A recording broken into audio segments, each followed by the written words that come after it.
I would focus on the most profound and universal source of global disorder, the climate and nature emergency. Over my political career, it has become clearer to me how this crisis defines our time. And as a young backbencher, I admired Robin Cook making climate a geopolitical issue for the first time. He was a pioneer ahead of his time. 4 years ago, I spoke about the essential link between climate justice and racial justice in a TED Talk. And as Shadow Foreign Secretary, I set out how our response to this crisis both can create an unparalleled economic opportunity, but also is central to the geopolitical challenge of our age. Time and time again, it is the most vulnerable who bear the brunt of the crisis. From Ella Kissy Deborah, a 9-year-old Londoner killed in part by unlawful levels of air pollution near her home, to communities that are dear to my heart in the Caribbean, whose leaders tell me they feel neglected as they struggle with stronger, more frequent tropical storms caused by a crisis not of their making. So our goal is progressive, a livable planet for all now and in the future. But we need a hard-headed, realist approach towards using all levers at our disposal, from the diplomatic to the financial. And I say to you now, these are not contradictions, because nothing could be more central to the UK's national interests than delivering global progress on arresting rising temperatures. My argument to you today is that demands for action from the world's most vulnerable and the requirements for delivering security for British citizens are fundamentally aligned. And this is because the crisis is not some discrete policy area divorced from geopolitics and insecurity. The threat may not feel as urgent as a terrorist or an imperialist autocrat, but it is more fundamental. It is systemic, it's pervasive, and accelerating towards us at pace. Look around the world. Countries are scrambling to secure critical minerals, just as great powers once raced to control oil. We cannot let this become a source of conflict. In the Arctic and Antarctic, global warming is driving geopolitical competition over the resources lying beneath the ice. And in the Amazon, there have been the worst droughts ever recorded, partly as a result of deforestation. In the Caribbean, I saw on day one in this job the devastation caused by Hurricane Beryl, the earliest forming Category 5 hurricane on record. And in places like the Sahel, South Sudan, Syria, rising temperatures are making water and productive land even scarcer. These are not random events delivered from the heavens. These are failures of politics, failures of regulation, and frankly, failures of international cooperation. And these failures pour fuel onto existing conflicts and regional rivalries, driving extremism and displacing communities and increasing humanitarian need. And it would be a further failure of imagination to hope that they will stay from our shores, that we can keep them away. Let's take migration. We are already seeing that climate change is uprooting communities across the world. And by 2050, the World Bank's worst-case estimate is that climate change could drive 200 million people to leave their homes. Or we could take health. The World Health Organization says climate change is now the biggest threat to human health. We saw in the pandemic how quickly an infectious disease could spread from animals to humans, and then from a city, the other side of the world, to here in Britain. This becomes only more likely as the climate and nature crisis grows. And this crisis threatens the things we take most for granted, from the food that we eat to the air that we breathe. But despite all of this, there remains a tendency for climate and nature policy to end up siloed. Too often it's felt the preserve of experts and campaigners, fluent in sometimes the impenetrable dialect of COPs, but distant from others working on foreign policy and on national security. And that has to change. Don't get me wrong, we absolutely need campaigners like those in this room, or experts like those working here at Kew, and I'm grateful to them all. But today I'm committing to you that while I am Foreign Secretary, action on the climate and nature crisis will be central to all that the Foreign Office does. This is critical given the scale of the threat, but also the scale of the opportunity, the chance to achieve clean and secure energy, lower bills, and drive growth for the UK, and to preserve the natural world around us on which all prosperity ultimately depends. The truth is that in the last few years, something went badly wrong.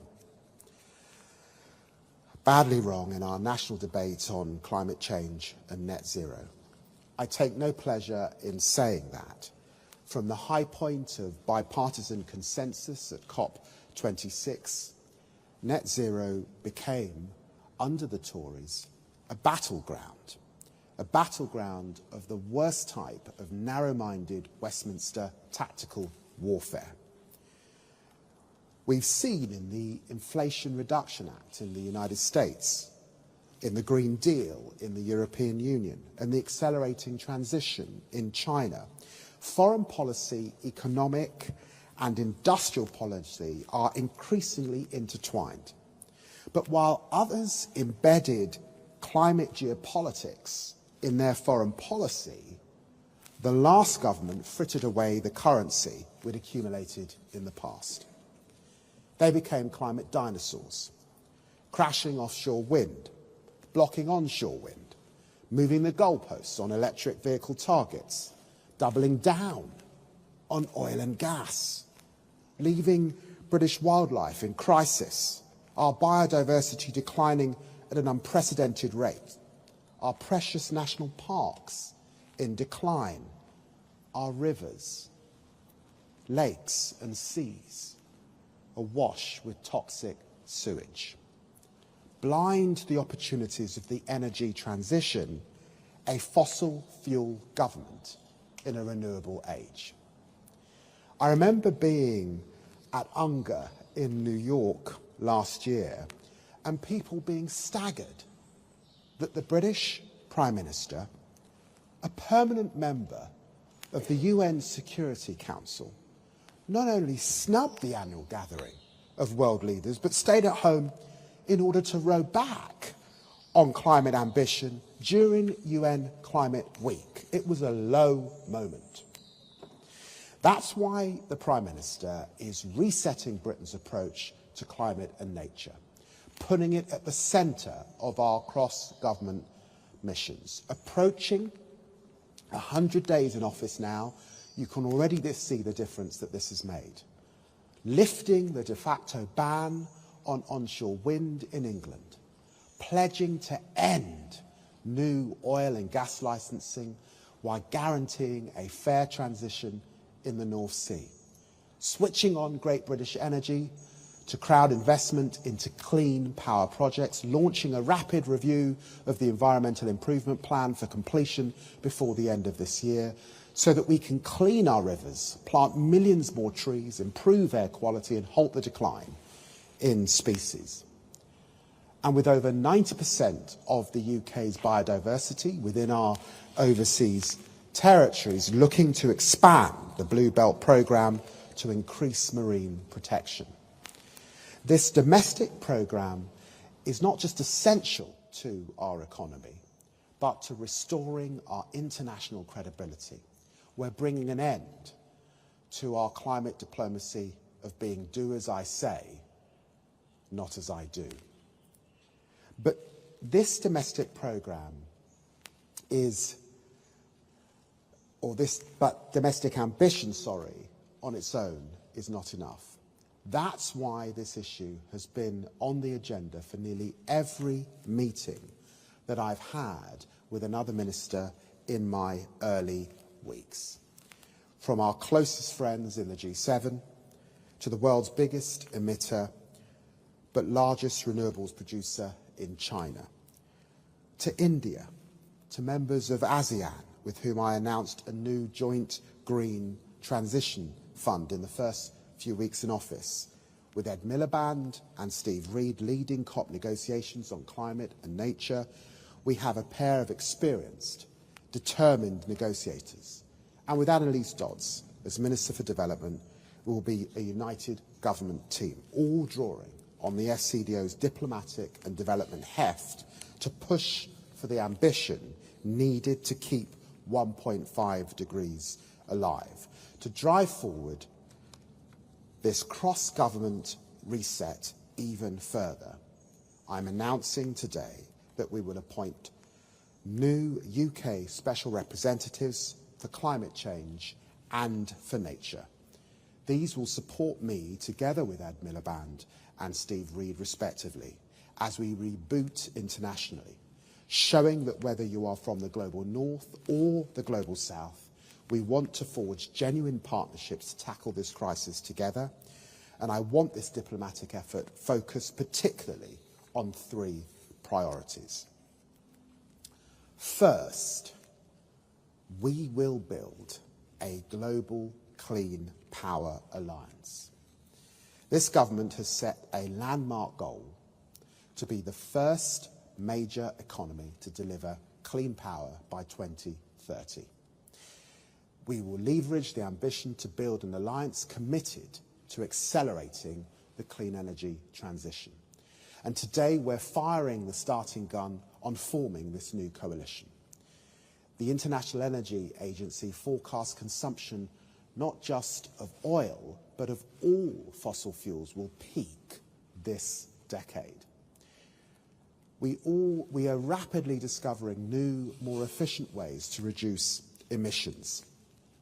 Global investment in clean energy is now almost double the investment in fossil fuels.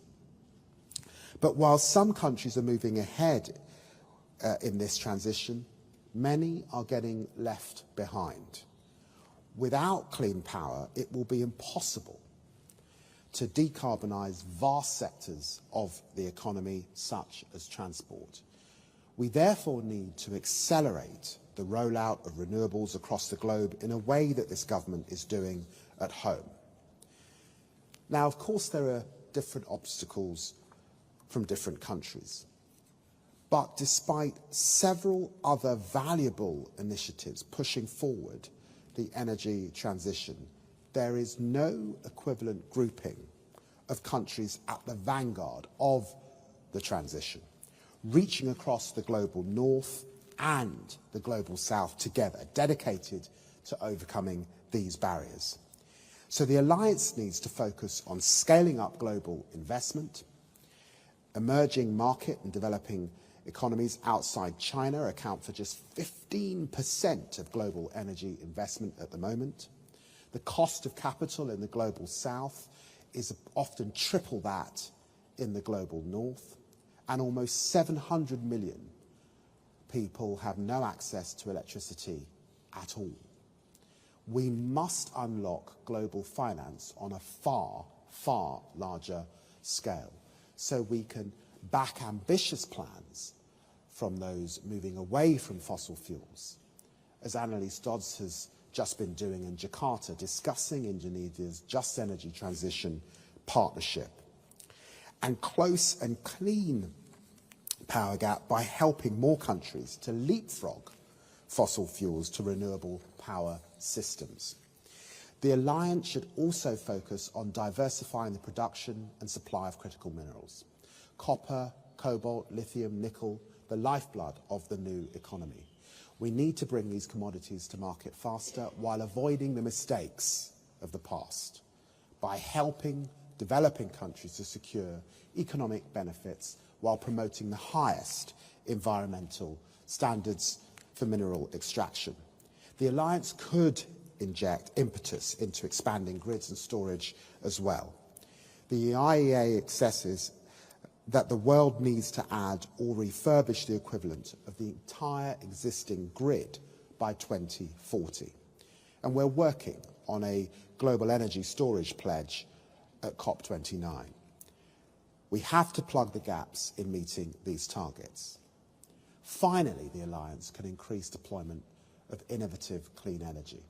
There's a huge demand for affordable clean technologies, from green hydrogen to sustainable cooking and cooling. And we've got to progress commercialization of the tech with the greatest potential. And we will take a phased and inclusive approach to building the alliance, listening to those leading the way on clean power and those who share our ambitions. But the shared goal is clear: making net zero power a reality everywhere. Second, we must unlock much, much more climate and nature finance. This is critical to my progressive realist approach to the crisis. Tackling the crisis requires global consensus that is the principle at the heart of the COP process. So we can only reach a consensus by heeding others' concerns as well as our own. As I know all too well, countries of the global south suffered great injustices in the past. But I've heard repeatedly our partners' frustrations at the unfairness of the global system today, particularly how difficult it is for them to get international climate finance. My good friend Mia Mottley argues so powerfully that the problem is systemic. And for example, in Africa, which is clearly on the climate front line on any analysis, natural disasters alone have affected 400 million Africans this century. Yet Africa receives just over 3% of climate finance flows, and debt servicing alone averages 10% of the whole continent's GDP. Change is critical if we're serious. There is no pathway to countries' development aspirations without climate resilience, action on the nature crisis, and access to clean energy, and no pathway to a sustainable future without development that leaves no one behind. I applaud the Brazilians for leading on this agenda. The agreement on loss and damage at the last COP was an inspiring example of what the world can achieve by working together. That was the same spirit in which developed countries committed in 2009 to $100 billion a year in international climate finance. But the reality is that the British contribution to this target was a promise which the Tories casually made, but for which they did not have a plan. In contrast, my focus is on how we can actually deliver that promise, given the dire financial inheritance from the last government. Ahead of the spending review, we're carefully reviewing our plans to do so. And at the same time, we're pushing for an ambitious new climate finance goal focused on developing countries at COP29 in November, because that is the right thing to do. but especially in times of fiscal constraint, we need to become more creative in unlocking private sector flows for the green transition and especially adaptation across the global south. London is the leading green global financial centre, and I've been delighted to learn how UK experts have been developing more effective financing models. For example, Britain helped establish the Caribbean Risk Insurance Facility back in 2007. The first such fund pays out after a specific trigger, such as earthquakes or tropical cyclones. And after Hurricane Beryl, it once again proved its worth, paying over $76 million as the region began to rebuild. I'm determined to restore Britain's reputation for commitment and innovation in the world of development finance. This starts with the multilateral development banks, and that's why, subject to reforms, we support a capital increase for the IBRD, the world's largest development bank and a key source of climate finance. And that's why next month I will lay before Parliament a UK guarantee for the Asian Development Bank, which will unlock $1.2 billion in climate finance from the Bank for Developing Countries in the region. But impact is not simply a question of more creativity. To tackle systemic problems, we also need to reform the system itself. So, for example, we are co-chairing with the Dominican Republic the Green Climate Fund this year and driving forward reforms to speed up developing countries' access to it. But I've also heard our partners calling for international tax rules to work better for developing countries, for sustainable debt to be tackled more rapidly, and for obstacles that inhibit the flow of private capital to be addressed. My ambition here is clear: for the UK to lead the G7 debate on international institutional reform. Third, we must not just halt, but reverse the decline in biodiversity. Sometimes we become numb to the scale of the nature crisis. 1 million species facing extinction, including 1/3 of both marine mammals and coral reefs. And wildlife populations fallen by 69% since 1970, mostly due to a staggering 83% collapse in freshwater species. Biodiversity loss is as much a threat as changes to our climate, and with nature loss undermining progress towards the Sustainable Development Goal. Action on nature is also pivotal to genuine partnerships with the Global South. We need to bolster the global effect to protect at least 30% of the planet's land and ocean by 2030. So we are completely committed to ratifying the High Seas Treaty and to securing agreement on a plastics treaty. And there I pay tribute to a predecessor, Zach Goldsmith, during his period in government. And I've been looking hard at the successes of our development programmes on nature. One programme has mobilised well over £1 billion to protect and restore forests across nearly 9 million hectares of land. And in the future, we plan to expand this programme in the Congo Basin rainforest, the second largest on the planet. Some of our funding has also been used for incredible research. Few would believe that thanks to the FCDO, a South African business is trialling new biodegradable nets that, if lost, leave no toxins or microplastics behind. I want many, many more examples like this. The FCDO spends around 5% of its development budget on research. And I'm announcing today that we're starting to develop a new programme of research into nature and water specifically, with over 100 researchers and officials having just met in Kenya to begin this agenda. I'm also looking at how we deliver development programmes on the ground. Indigenous communities particularly are important in this regard. Like the incredible female sustainable business owners I met in the Amazon last year, nature's best custodians, and I'm very grateful to Conservation International for organising that trip.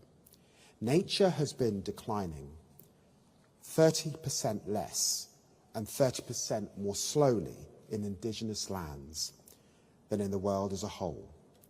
Evidence shows that putting local communities at the centre of decision-making leads to better outcomes for the natural world.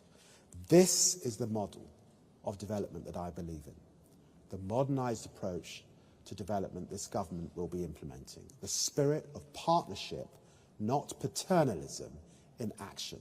For me, this is deeply personal. Far from here, in Guyana's rainforests, lie Sophia Point. I established this small conservation centre 5 years ago with my wife in one of the last unspoilt biodiversity hotspots in the world.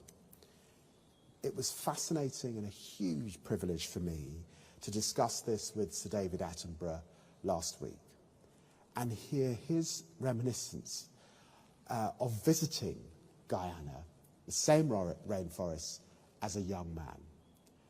I told Sir David that his first book, Zoo Quest for Guyana, which came out in 1956, which was the year that my father emigrated here to Britain. In fact, my father used to bring me to Kew Gardens. I mean, I look back, he's now not alive, so I can't ask him, but I now realise that the reason he brought me here was to somehow be in touch with Guyana and those rainforests.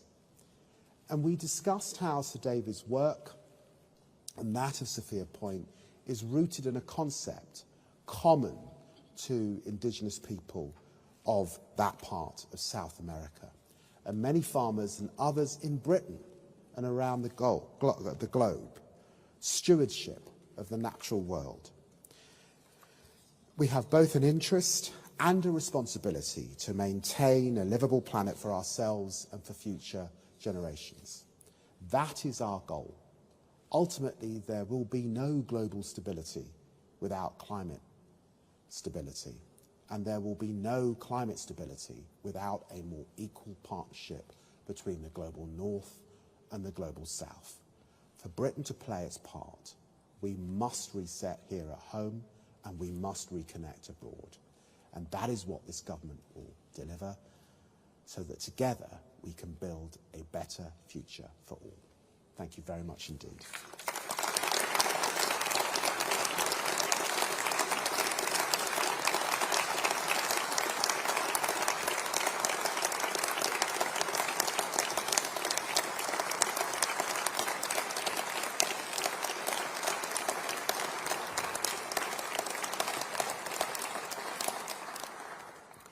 Thank you very much. I think there are some questions. And the first on my list is Tom Clark. Foreign Secretary. Thank you. How are you going to deliver all of this with so little money? And what levers can you pull? Bearing in mind that since the Paris Agreement was signed, I think more than $3 trillion have flowed from private banks, many of them British banks, into fossil fuels, more than 300 billion into unsustainable agriculture projects around the world. Well, look, you're right to raise the issue. We have a 22 billion black hole. This is a tough fiscal environment. We're all aware of it. And this country, you can see it with the state of our public services, particularly in the health service.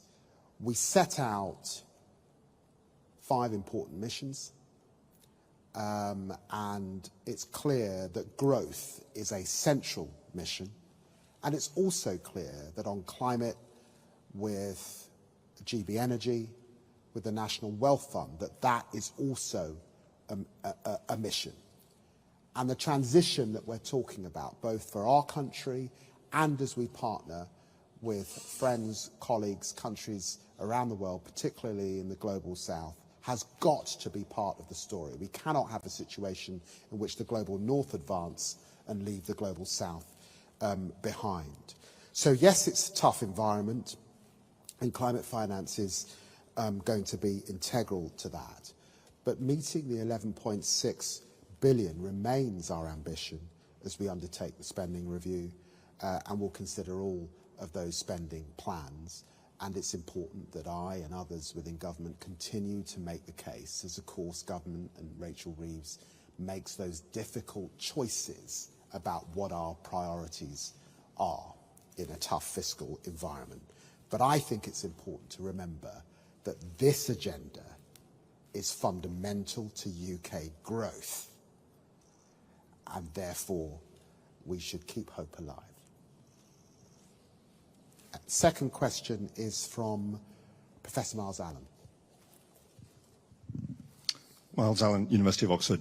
You've rightly emphasised the vital role nature-based solutions play in addressing the climate crisis, but we can't turn rocks into trees forever. So I'd like to ask you about one thing you haven't talked about, which is geological net zero. In the scenarios that meet the goals of the Paris Agreement, we are putting carbon dioxide back into the Earth's crust at the same rate that we generate it from any remaining use of fossil fuels by mid-century. So as a physical reality, the world needs to get to geological net zero by permanent, safe disposal of carbon dioxide back into the Earth's crust. We in Britain have extraordinary resources to do this. Guyana needs the world, dare I say it, to reach geological net zero if Guyana is going to benefit from the extraordinary resources they've recently discovered. So there's a piece of history for the first country to commit to geological net zero. Are we going to take it? Well, look, I think there's a debate there. My own view is to focus on the fact that it is a transition. I think against that transition, there is a role for carbon capture alongside all of that we want to do on renewables, particularly hydrogen's important as well. So we've got to get the balance right. But the point is you're transitioning away. So I hear what you say about geological net zero. That wasn't in my speech. I'll reflect on it. But I am conscious that we're in a transition, and that's important to hold on to. The next question is Joe Lowe. Hello, Joe Lowe from Climate Home News. You mentioned the NCQG talks. A lot of negotiators from developing countries have expressed frustration that developed countries haven't started talking about the quantum, the actual amount. Do you have any thoughts on what the amount should be, or at least when the UK will start putting forward proposals on that? One of the words I've used in my speech today, and that I'd want to emphasise, is ambition. And I recognise the disjunct between rhetoric sometimes in the global north and the real pressing needs that exist in the global south, as they look to see, is that rhetoric going to be actually matched with funds? So I want us to hold on to ambition here in the UK. And I talked about the connection geopolitically and why this is important. As I look around the world, particularly in democracies, there are some democracies, depending on where their elections go, who might move away from this agenda, which is why it's so important that we here in the UK now look to have stability, I hope for at least a decade on this agenda, and get back our climate leadership position. So I recognise what is being said, and I certainly feel very strongly about small island developing states particularly, who are on the front line and are disproportionately affected by the crisis that we're obviously all here to discuss. Let's be ambitious as we head particularly to COP29, which is focused on those developing countries. I can't make announcements here, because if I did, I'd go back to a storm with Rachel Reeves. And for all the reasons I've discussed, I'm not prepared to do that, but the point you make is a sound one. Then we've got Ed Davey, I think it is. Thank you, Foreign Secretary. That was incredibly inspiring. Ed Davey, WRI. I'd like to start by saying I think your dad, if he were here, would be incredibly proud to see his son speaking in this way here. You're going to make me emotional. That's a very good start. But Foreign Secretary, I hesitate to come back to money, but there was this incredible time when Britain really led the world on 0.7, under a Labour government, actually. And we know it's been difficult. And at some point, we believe we lost the British public on 0.7. But my colleague, Mozam Malik, who many of you know, has articulated recently that if Britain could come back to 0.7 or a commitment to it by 2030, and if 10 other countries could do the same, suddenly we really could unlock a global trust again and a kind of global agreement around the kind of finance that needed on SDGs and 2030. So I'm wondering whether you feel in the geopolitics of the moment that you could persuade your cabinet colleagues and the government and the British people to get back towards that kind of goal by 2030. Thank you.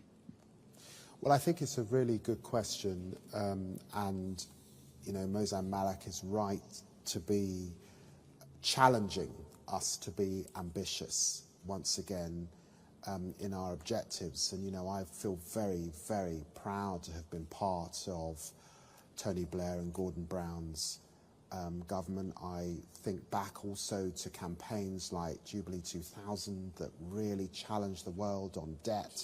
At that time, it depresses me hugely that those questions, particularly of debt, still hang over so much of the global south, even though, of course, the nature of that debt in the countries and private institutions to whom the debt is owed has changed a bit over the last 20, 25 years.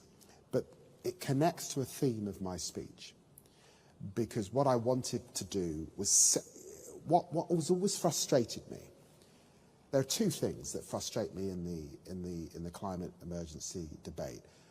One is the way that the climate crisis and breakdown becomes siloed as a sort of separate thing that is a theme within politics but isn't actually at the centre of the political, and that's why I'm absolutely clear I'm centering this in security issues. So it is actually fundamental to the work of a Foreign Office like our own. And the other thing is that we here in Europe particularly lose the language of climate justice and of fairness, which should underpin this agenda. And I say that because, and I referred to this in my TED talk, for me, climate is not just the preserve of experts, scientists, and temperature debate. It's more fundamental than that. And actually, if you know, within the tradition of my own political party, if you think of those working class communities that went down mines, often getting disease as a result, that is a justice issue. And it's why, when we talk about green jobs domestically, it's so important to centre those communities in that debate around climate justice. Well, in the end, the part of the reason that the funding has not been there is because climate has driven a migration crisis, and we've ended up in this place where we made a choice to spend development aid on housing people across the country and having a huge accommodation and hotel bill as a consequence. That was a choice. We are absolutely determined to turn that system around. It's not going to be something that we can do overnight, but the indication is that we want to get back to that 0.7 as quickly as possible, and of course that's a discussion that I'm continuing to have with colleagues in the Treasuries. Thank you very much for the question. I think we'll end there. Thank you very, very much. Oh, there's one more. Thank you, Foreign Secretary. I'll wrap it up. Rob Merrick from the development website DevEx.